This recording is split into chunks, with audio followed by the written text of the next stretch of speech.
à l'occasion de la journée mondiale sur les maladies rares, qui se fête en principe le 28 février de chaque année, la Société marocaine, avec bien sûr la Faculté de médecine de Pharmacie Casablanca, le CHU Ibn Rushd et l'ISPITS, organise bien sûr aujourd'hui, c'est-à-dire nous célébrons également toute une semaine sur les maladies rares. Cette semaine, bien sûr, sera consacrée à des activités principalement académiques, pédagogiques pour les jeunes professionnels de santé. Et lorsqu'on dit professionnels de santé,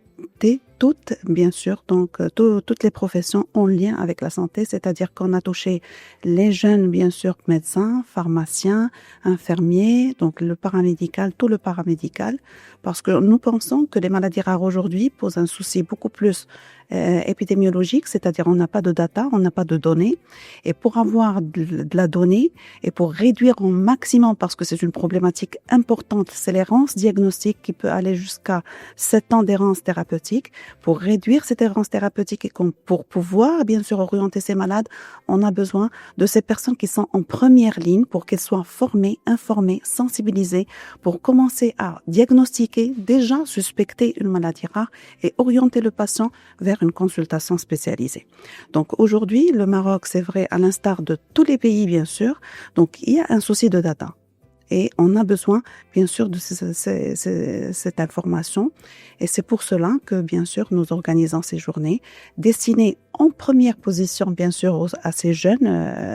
étudiants en fin de cursus, des internes, les résidents, mais également, comme je vous ai dit, le paramédical, pour, encore une fois, bien sûr, orienter le patient et réduire au maximum l'errance diagnostique. Aujourd'hui, donc, j'ai dit que c'est-à-dire partout dans le monde, il y a un problème de définition des maladies rares parce que généralement, elles se basent sur des données épidémiologiques, c'est-à-dire il y a un pays qui parle de 1 sur 2000, il y a d'autres qui parlent de 1 sur 5000, mais quelle est c'est-à-dire la vraie définition d'une maladie rare? Et si on est atteint d'une maladie rare, c'est pas obligatoirement qu'elle soit bien sûr négligée. Et donc on a besoin de sensibiliser tout le monde. Il faut qu'on soit bien sûr donc qu'on travaille ensemble, tous les secteurs confondus. Cette vision intersectorielle est importante pour réduire encore une fois le gap social, parce que maintenant on parle qu'il y a des maladies rares et il y a un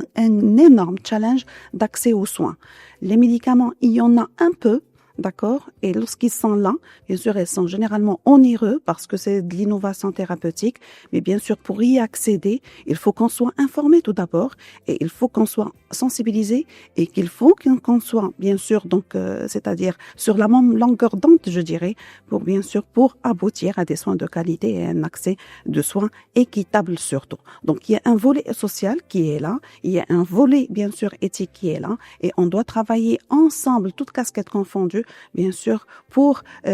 donner de l'espoir à ces personnes que le fait d'avoir, bien sûr, une maladie rare, c'est pas, bien sûr, c'est uniquement pour les gens qui la regardent,